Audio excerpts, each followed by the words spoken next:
कोई व्यक्ति किसी धूल भरे स्थल पर जाए, चाहे जितना भी हाथ पांव चलाए, उसके शरीर में रजकण नहीं चिपकते। थोड़े बहुत धूल के कण अगर चिपक भी जाए तो तुरंत झड़ जाते हैं, हाथ से उसे साफ किया जा सकता है। लेकिन वहीं कोई व्यक्ति अपने शरीर में तेल लगा ले और फिर वहाँ उठा बैठक करे तो रजकण न केवल उसके शरीर से जुड़ेंगे अपितु चिपक जाएंगे, उन्हें साफ करना सहज नहीं होगा। संसार में दो तरह के लोग हैं। एक वे जो तेल लगाए पुरुष की तरह अपना अभ्यास कर रहे हैं, और दूसरे वे जिनके शरीर में रंच मात्र स्निग्धता नहीं है। आचार्य कुंदकुंद कहते हैं, संसार में जीना हर प्राणी की नियति है, हर किसी को जीना जिएगा, लेकिन हर की परिणति अलग अलग है। हम लोग जब कभी भी धर्म की बात करते हैं तो धर्म और अधर्म को क्रियाओं से जोड़कर देखते हैं। यथार्थतः धर्म और अधर्म क्रिया नहीं, परिणाम है, भाव है, जिसे हमें अच्छे से समझना चाहिए। तुम्हारी क्रिया चाहे कितनी अच्छी हो, उससे तुम्हारा भाव नहीं जुड़ा तो उस क्रिया का कोई लाभ नहीं। और क्रिया चाहे कैसी भी खराब हो, यदि तुम्हारा भाव नहीं जुड़ा तो तुम्हें उससे कोई नुकसान नहीं। आज बंध की बात करनी है। आचार्य कुंदकुंद कहते हैं, क्रिया से बंध नहीं है, भाव से बंध है। तुम क्या कर रहे हो ये उतना महत्वपूर्ण नहीं है। महत्वपूर्ण ये है कि किस इंटेंशन से कर रहे हो, किस भाव से कर रहे हो, तुम्हारी परिणति क्या है। और इसी बात को सार में निरूपित करते हुए आचार्य कुंदकुंद कहते हैं, रतो बंधदि कम्मम मुंचद जीवो विराग संपन्नो ऐसो जिनोवदेशो तम्मा कम्मे सुमारज्छ। ये जीव राग से बंध करता है और विराग संपन्न जीव कर्म से मुक्त होता है, ऐसा जिनेंद्र भगवान का उपदेश है।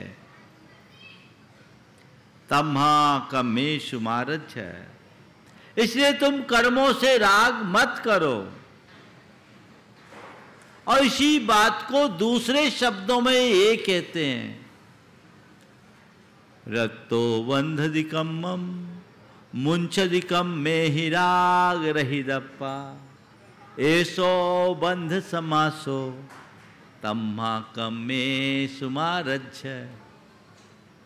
ये तो देख, तू मुझसे बंध की बात कर रहा है, मैं सार में बता रहा हूं कि यह जीव राग से बंध करता है और राग रहित आत्मा कर्म से मुक्त होता है। यही बंध का समास यानी संक्षेप है, सार है, इसे तू समझ। और इसलिए कर्मों से राग मत कर, क्रियाओं में राग मत कर। कुछ भी करो, उससे जुड़ो मत। कहने में बड़ा सरल है पर करने में कठिन लगता है। किसके लिए? जिसे अपने जीवन की समझ नहीं है उसके लिए। जिसने समझ लिया वह सब कुछ करते हुए भी न करने जैसा होता है। सब कुछ करते हुए भी न करने जैसा महाराज ऐसा हो सकता है, होता है। आप अपने जीवन में बहुत सारे कार्य ऐसे होते हैं जिन्हें पूरी रुचि पूर्वक करते हो, और बहुत सी क्रिया ऐसी है जो आपको करनी पड़ती है, नित्य प्रति करनी पड़ती है, पर आपकी रुचि उसके प्रति नहीं होती। महाराज ऐसा कैसे? अभी बता देता हूं। आप मिठाई खाते हो? महाराज जी मिठाई के तो हम शौकीन ही हैं। सुबह से मुंह मीठा करना हर कोई चाहता, भले वो डायबिटिक भी हो। मिठाई खाते हैं, रुचिपूर्वक खाते हो कि अरुचिपूर्वक? हाँ महाराज चाव से खाते हैं, रुचिपूर्वक खाते हैं, है ना? और बहुत से ऐसे लोग होंगे जिनकी सुबह की शुरुआत दवाई से होती है। आप बोलो, जो व्यक्ति दवाई खाता है, वर्षों से दवाई खा रहा है, जो दवाई के बिना रह नहीं सकता, ऐसे व्यक्ति होंगे यहाँ कि एक दिन बिना दवाई के नहीं रह सकते? पर ये बताओ, दवाई रुचिपूर्वक खाते हो या अरुचिपूर्वक? हाँ, बात समझ में आ रही है? मतलब क्या निकला? कई क्रिया हम रुचि पूर्वक करते हैं और कई क्रिया हम बिना रुचि के करते हैं।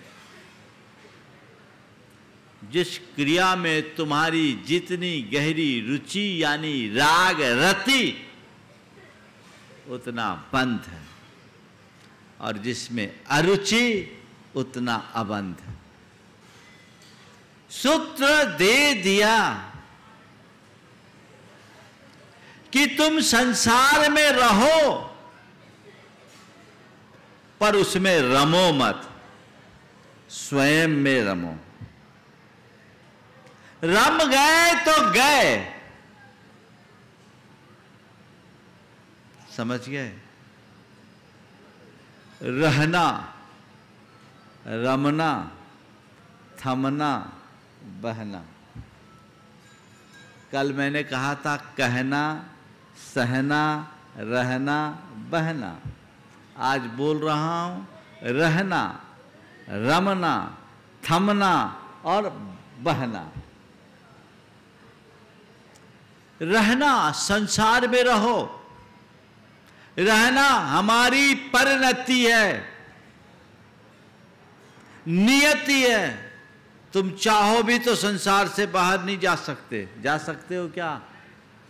खुद अरहंत परमात्मा भी संसारी हैं। है तो संसारी। कहां जाओगे? हमें संसार में नहीं रहना। ऐसा कहने से क्या संसार मिट जाएगा? रहना तो तुम्हें संसार में ही पड़ेगा। रहना तुम्हें संसार में ही पड़ेगा, चाहे जो हो। कहां जाओगे? कोई अपनी छाया से भागकर जाना चाहे कहां जाएगा? जहां तुम हो वहां तुम्हारी छाया है। तुम्हारा संसार तुम्हारे साथ रहेगा। रहना इसी संसार में है,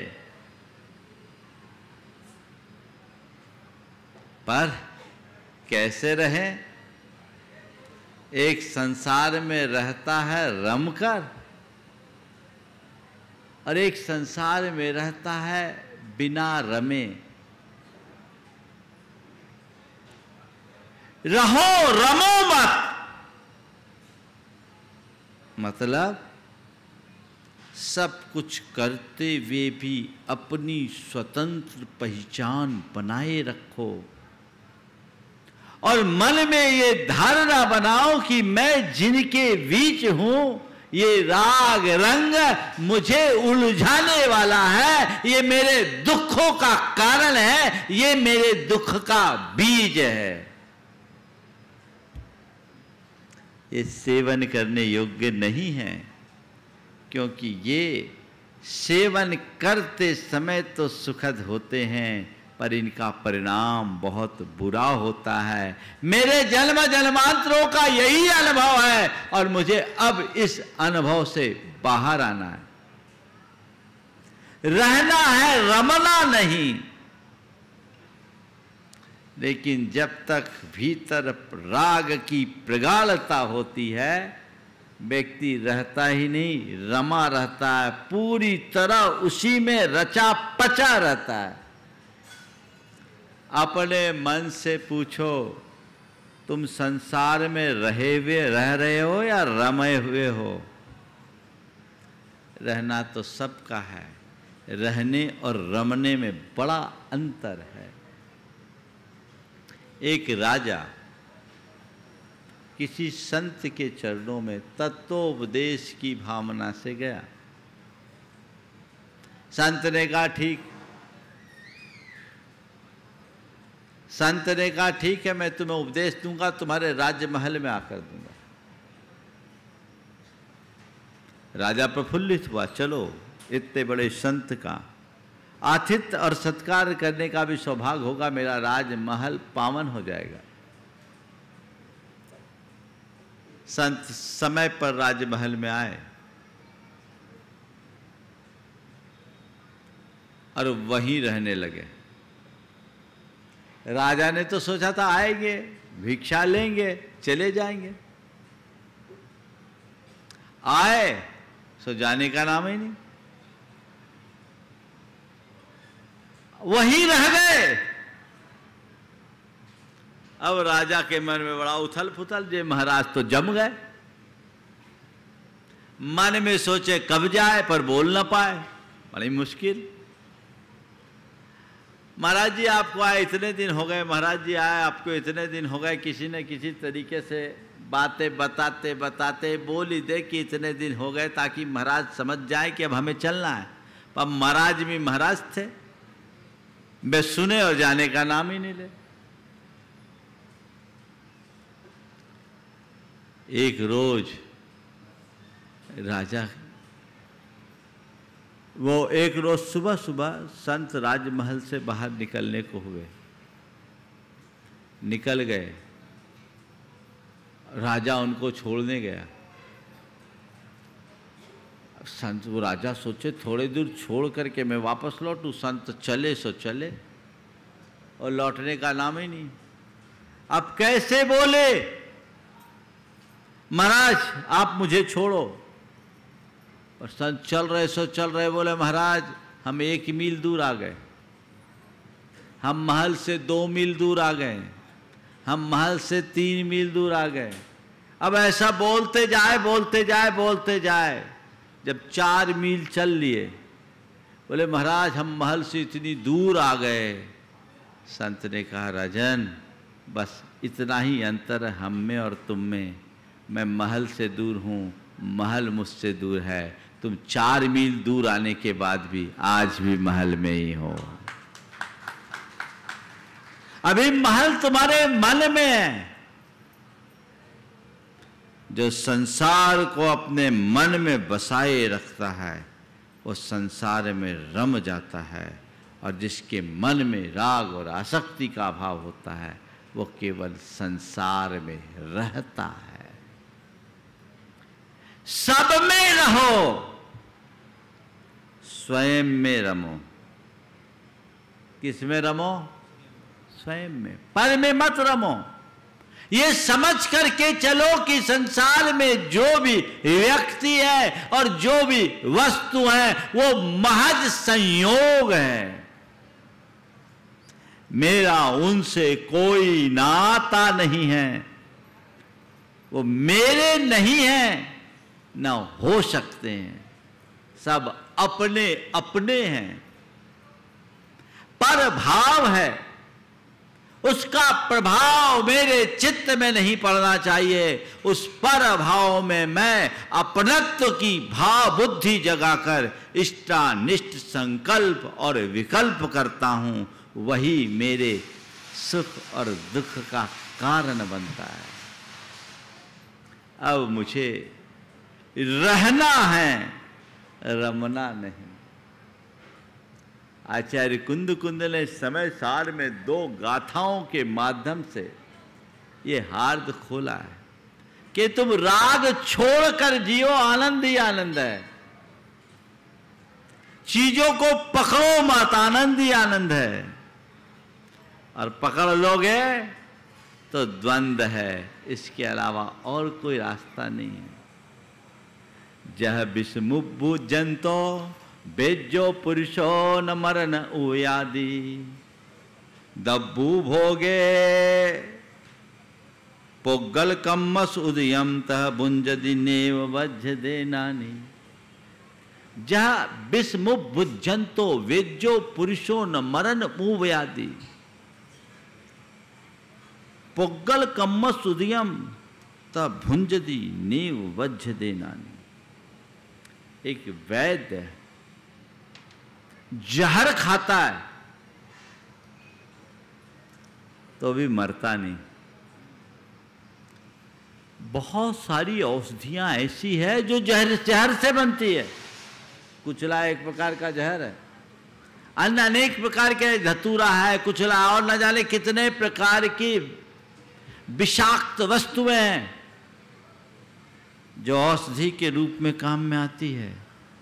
सीधे खा लो तो गए, लेकिन जो उसका जानकार होता है वो उसे संसाधित करके खाता है।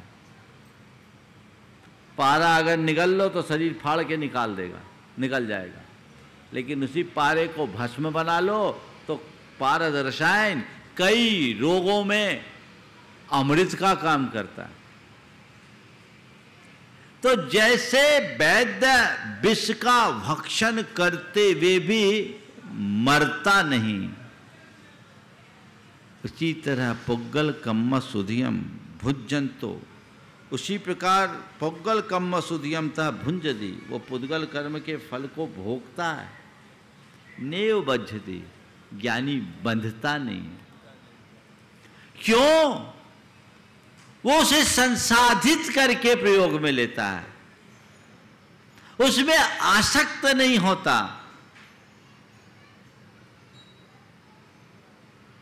और दूसरा उदाहरण दिया, जह मज्जम पिब मानो अर्दि भावेन नेव मज्जदे पुरुषो, दब्बू भोगे अर्दो नानी बिन बज्जदे तहावी। जैसे कोई व्यक्ति अरति भाव से मद्य पिए तो उसे नशा नहीं चढ़ेगा। बहुत सारी औषधियां होती है जो मादक होती, और वो एक आध चम्मच वैद्य कहता है लेना है, लेना पड़ता है, तो एक आध 2 चम्मच औषधि के रूप में कोई मादक वस्तु ले भी लो तो क्या नशा चढ़ता है? नहीं चढ़ता। तो जब मज्जम पिबमानो अर्दि भावेन नेव मज्जदे पुरुषो, अरति भाव से मद्य का पान करने वाला पुरुष भी उन्मत्त नहीं होता। दब्बू भोगे अर्दो नानी भी न बज्ज दे तहावी। उसी प्रकार कर्म द्रव्य के उपभोग में अरति रखने वाला, अरुचि पूर्वक उनका भोग करने वाला ज्ञानी उससे बंधता नहीं। दिया रहो रमो मत, थमो बहो मत। रमना नहीं है, बस तटस्थ भाव से उसे सहज रूप से स्वीकारना है। जैन जगत में एक उत्कृष्ट उदाहरण प्रस्तुत हुआ जम्बू स्वामी का। जम्बू कुमार को वैराग्य हो गया भगवान के दर्शन के बाद। उन्होंने तय कर लिया कि अब मुझे दीक्षा लेनी है।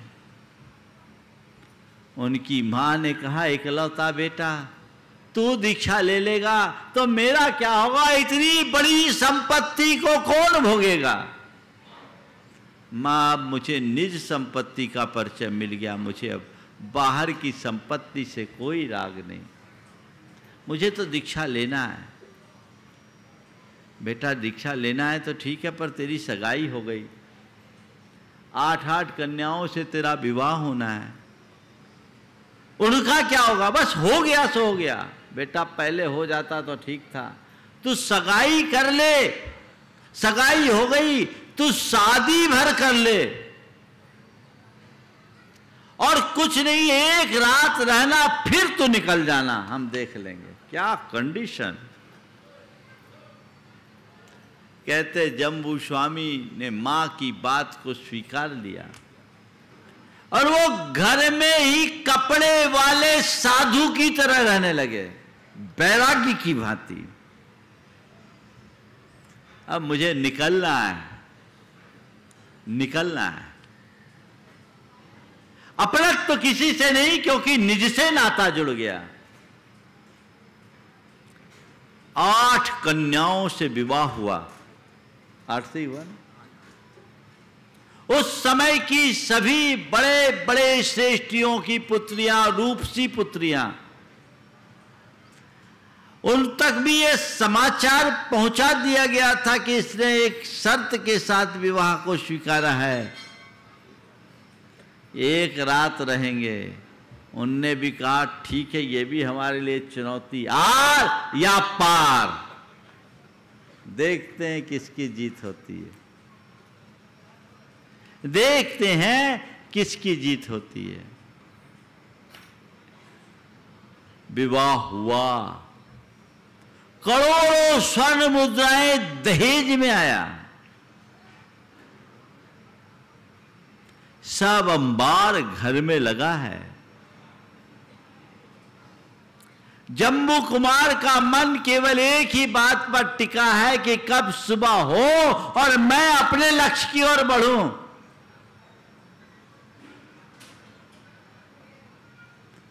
इधर उनकी पत्नियां अपने हाव भाव विलास से जम्बू कुमार को किसी न किसी रूप में प्रभावित करने की चेष्टा कर रही है।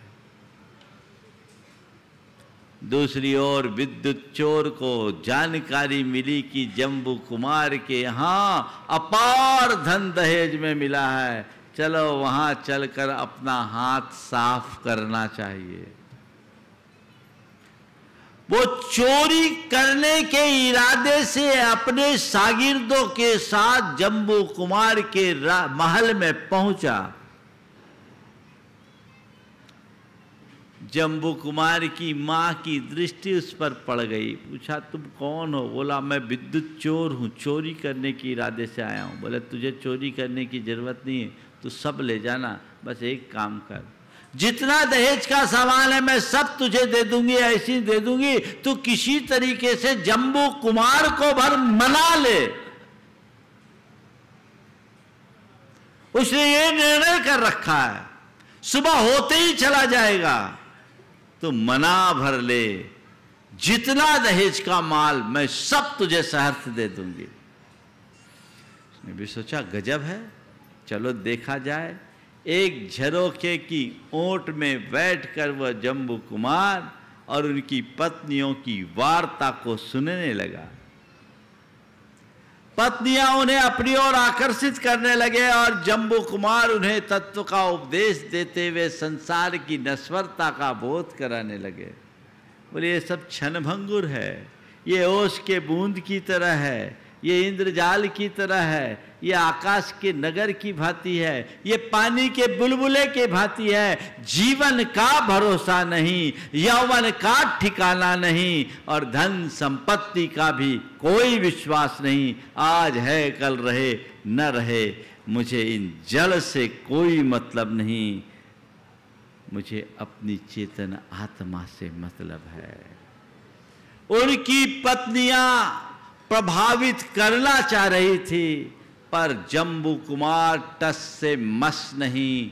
जब इन बातों को विद्युत चोर ने सुना तो उसकी अंतरात्मा भी बदल गई। उसने कहा, ठीक कहता है कुमार, ये जल वस्तुओं को तो मैं अनंतों बार पाकर भोग कर छोड़ चुका, इनसे न तो आज तक किसी को तृप्ति मिली है न मिलेगी। ये व्यर्थ है, क्षणक्षयी है, नश्वर है, असार है, मुझे इन्हें स्वीकार नहीं करना चाहिए।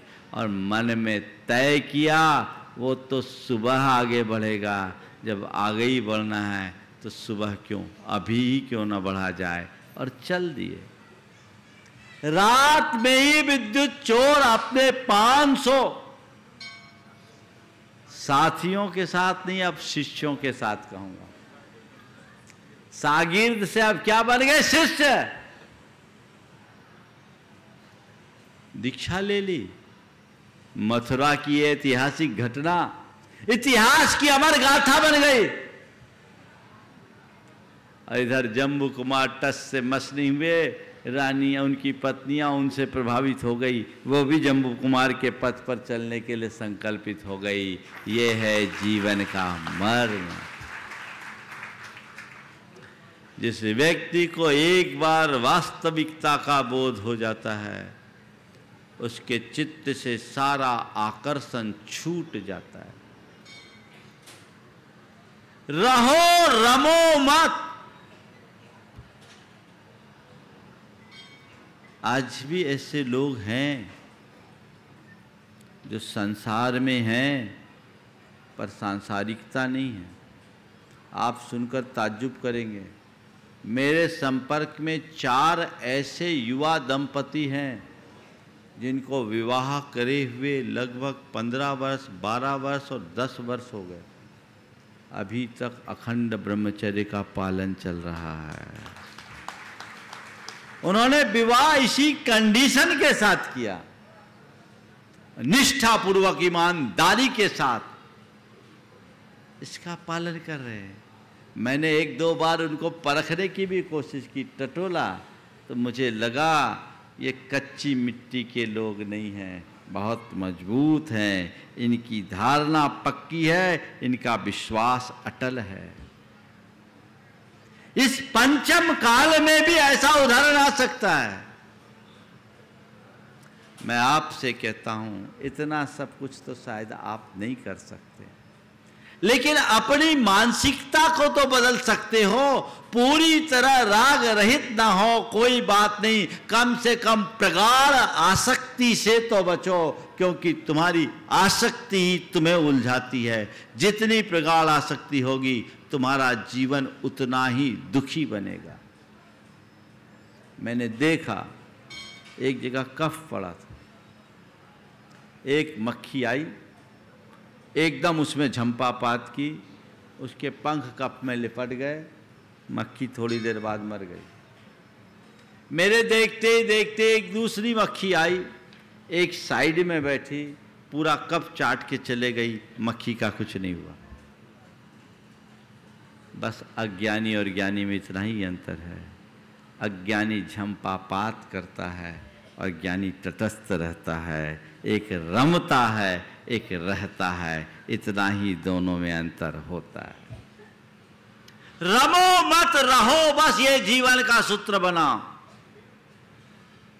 आप अपने घर में रहते हो और कभी होटल में भी रहते हो। होटल में क्या, सब होटलों में ही तो रह रहे हो, भले उसे धर्मशाला का नाम दिया है ना।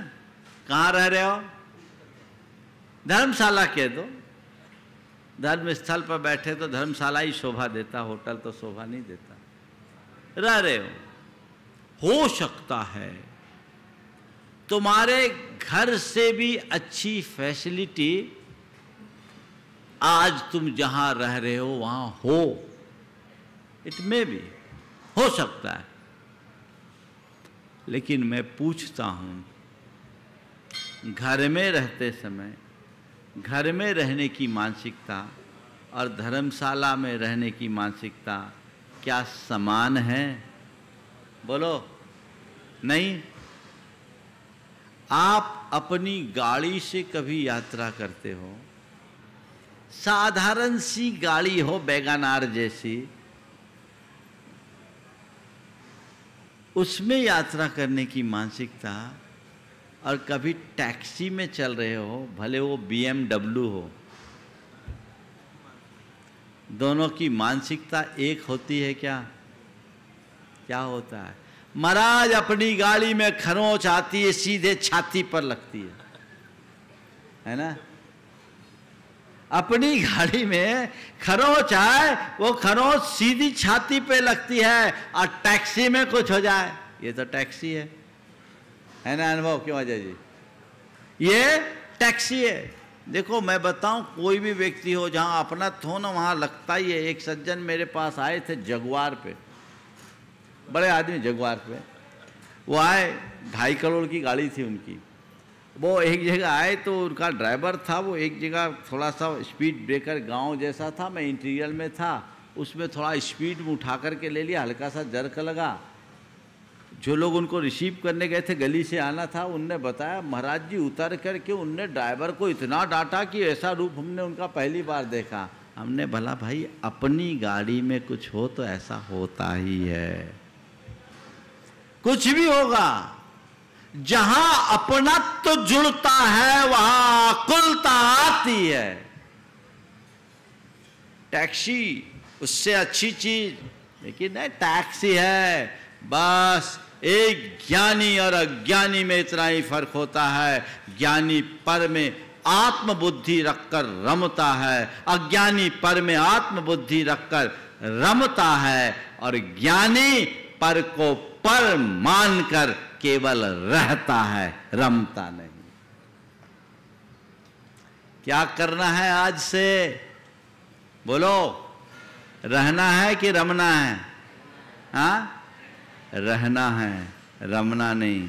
और उसके लिए क्या करना है? थमना है। क्या करना है? थमना है। थमने के लिए प्रभु के शरण को थाम लो, धर्म की शरण को थाम लो। थमो, आपाधापी से बचो। अभी तो 24 घंटे आपाधापी है, भागम भाग है। इसमें क्या पाओगे?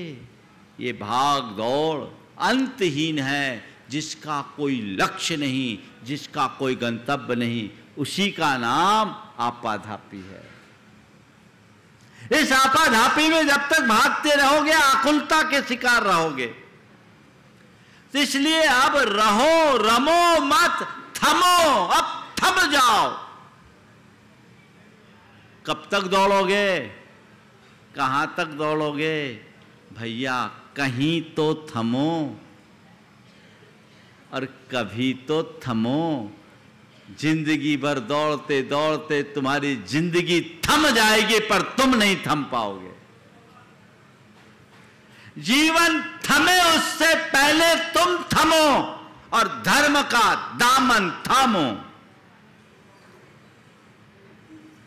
अगर थम गए तो समझ लेना तुमने अपने जीवन में कुछ हासिल कर लिया, और नहीं थमे तो सब बातें हैं। यदि तुमने जीवन की वास्तविकता जान ली तो फिर इस बहाव में बहने का कोई लाभ नहीं। पर कुछ लोग हैं जो बहे जा रहे हैं, बहे जा रहे हैं, बहे जा रहे हैं। इस राग रंग में बहते हुए हम कभी अपने जीवन के गंतव्य को, अपने जीवन के अभिष्ट को प्राप्त नहीं कर पाएंगे। लक्ष्य बनाओ, कुछ पल थम करके सोचो कि आखिर जो मैं कर रहा हूं कितना सही है, मैं क्या कर रहा हूं और मुझे क्या करना चाहिए। ये सवाल अपने मन में आ जाए, अपने मन से पूछने लगो, जीवन की दिशा बदल जाए। सब कुछ परिवर्तित हो सकता है। लेकिन लोग तो बस विचार भी नहीं करते, बस बह रहे हैं, बह रहे हैं, एक दूसरे के पीछे भाग रहे हैं, जी रहे हैं, जिए जा रहे हैं, जीने का कोई लुत्फ उठा नहीं पा रहे हैं। तो बहना नहीं है, थमना है, अपने आप में रमना है। ये मनुष्य जीवन मिला है, ये सुविधा हमारे पास है। दूसरों के पास नहीं। ये सारी सुविधा हमारे पास है, तुम थम करके निज में रम सकते हो। अभी तक तो हम विषयों में बहे हैं, अब विराम लो, तत्व ज्ञान का आश्रय लो, निज पर का भेद विज्ञान करो, भोगों की असारता की पहचान करो, आत्मा की अमरता का भान करो, तब कहीं जाकर हम अपने जीवन का वास्तविक उत्थान कर सकते हैं। अन्यथा सब कुछ आना जाना है, कोई ठिकाना नहीं है। इसलिए क्या करना है? रहना है, रमना नहीं। और कैसे रहना है? कैसे रहना है? स्वरूप बोध के साथ रहना है, स्वरूप बोध के साथ रहना है, अपने में रहना है, पर में नहीं रमना। सब में रहो, निज में रमो, समय से पहले थमो, बहो मत। ये आज का सार सूत्र है और इसी में बंध से बचने का उपाय है। तो रत्तो बंधदिकम्मम मुंचदिकम में ही राग रही रप्पा, ऐसो बंध समासो तम्मा कमेसु मां रज्जा का सार यही है। तय कर लीजिए आप, मुझे चीजों से चिपकना नहीं, कर्तव्य के भाव से अपना काम करना है, कर्तृत्व की बुद्धि अपने हृदय में नहीं आने देनी। कर्तव्य भाव बस रहो। हम तो 4 दिन के मेहमान हैं, आज हैं, कल रहे न रहे, ये सब किराए की चीजें हैं, अपनी है क्या? है क्या? भजनकार बहुत अच्छा गीत गाते हैं, जिंदगी ये किराए का घर है, इसे एक दिन बदलना पड़ेगा, मौत तुझको जब आवाज देगी, तुझे घर से निकलना पड़ेगा। ये जीवन की हकीकत है। समझो हम किराए के घर में हैं, अपना कुछ भी नहीं है। उसे अपना मानना मेरी भूल है। बस मेरी आंखें खुले और मैं अपने जीवन की दिशा को तय कर सकूं तो हमारा जीवन धन्य हो। बोलिए परम पूज्य आचार्य गुरुवर श्री विद्यासागर जी।